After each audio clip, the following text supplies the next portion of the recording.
Hi there, welcome to my views and news. Two news stories. Firstly, hundreds of Eritreans have been deported to their country in recent weeks. A country which they fled. They were forced to return to that country, and immediately after the return, they were put in prisons. This is the fate of Eritreans that they want to leave, they want to flee their country. If they succeed, though it's not easy to succeed, they risk their lives. If they succeed, they stay abroad all their lives in most cases, or return to the country years after their departure. If they don't succeed, they are deported, and the moment they enter Eritrea, they return to Eritrea, they're put in prisons. Secondly, viewers, Ethiopian government is not sincere in resolving the issue with Fano through dialogue. It is not making any tangible progress. It is not offering anything tangible to start talks with Fano fighters. This is what was implied by a peace council, which was established a few weeks ago to mediate between Fano and the Ethiopian government. What did the peace council say? Details for you in this video. Let's start from Eritrea, viewers. Thousands of Eritreans every year flee their country. People say migration is an international phenomena. Africans, Asians, they leave their countries. They take illegal routes they want to reach Europe, they want to reach Middle Eastern countries.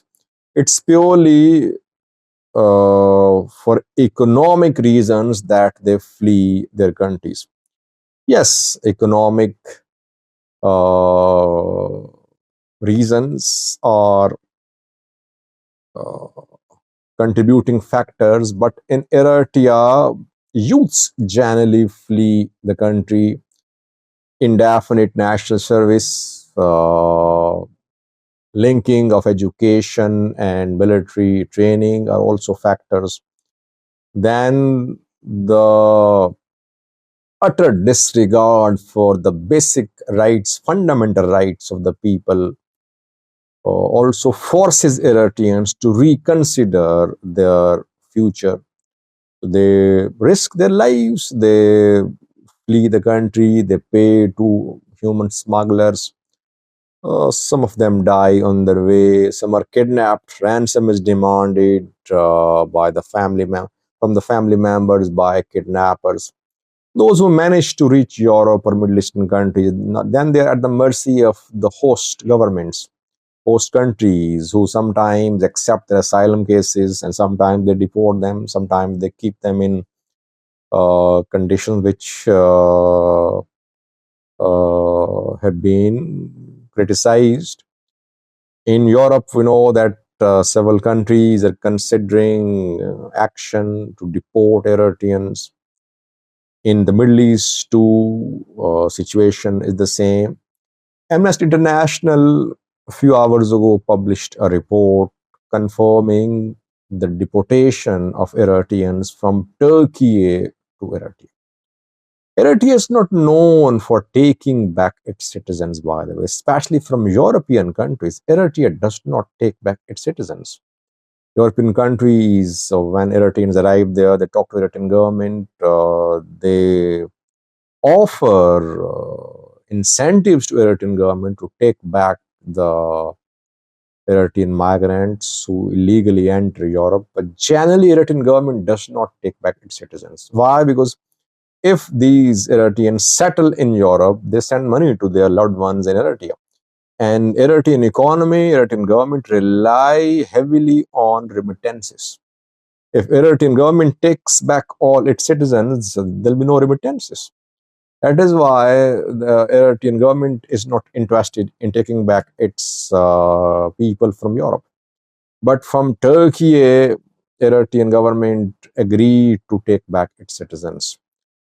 300 Eritreans were deported from Turkey to Eritrea in recent months. Around 180 were deported in recent weeks, and over 100 were deported in recent months.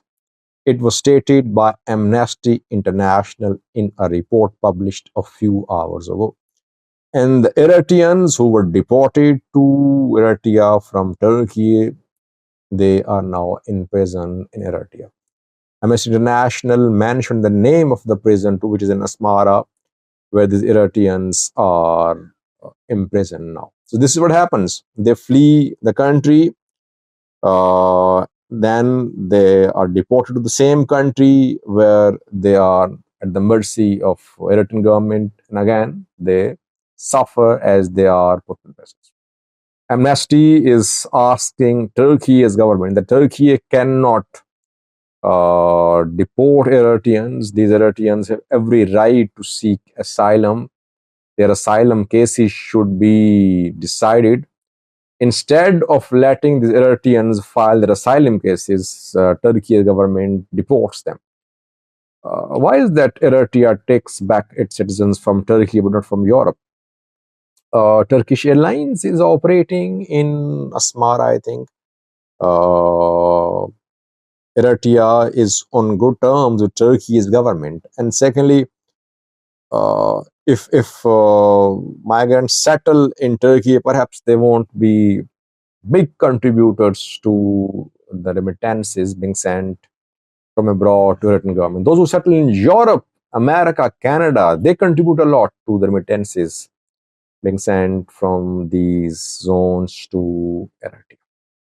Secondly, viewers, a few weeks ago, a regional peace council was established to mediate between Fano fighters and the Ethiopian government.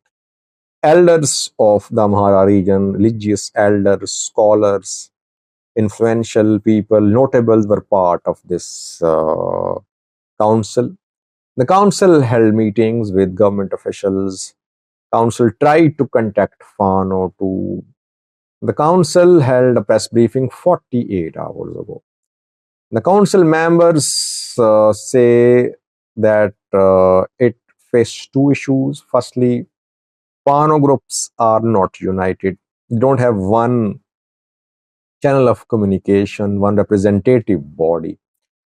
Different groups have different ideas of how the conflict will end. So lack of unity is one of the major challenge. Lack of unity in Fano is one major challenge for negotiators, for mediators. Secondly, the Peace Council criticized the government too. That government only issues statements that it is interested in talks. It wants dialogue in Amhara to end the conflict. Practically, government has done nothing to ensure that talks are held and that the conflict is resolved through dialogue. So the Peace Council blamed both parties. Fano groups are openly rejecting the idea of negotiations. Skandar Naga, in an interview 2 days ago, distanced himself from the idea of negotiation with the government, though he was supportive of talks with the government, but after internal pressure, he also changed his position. So there is no major Fano commander who supports talks with the government. Everyone says in Fano that PM Abiy's government should be dismantled. New government should be put in place, and only then talks can be held.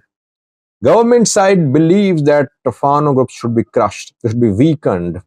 Military action, military option is the best option. So both parties to blame. I think the Regional Peace Council blamed both parties for the failure in efforts to solve the issue in Amhara through dialogue. Thank you for watching.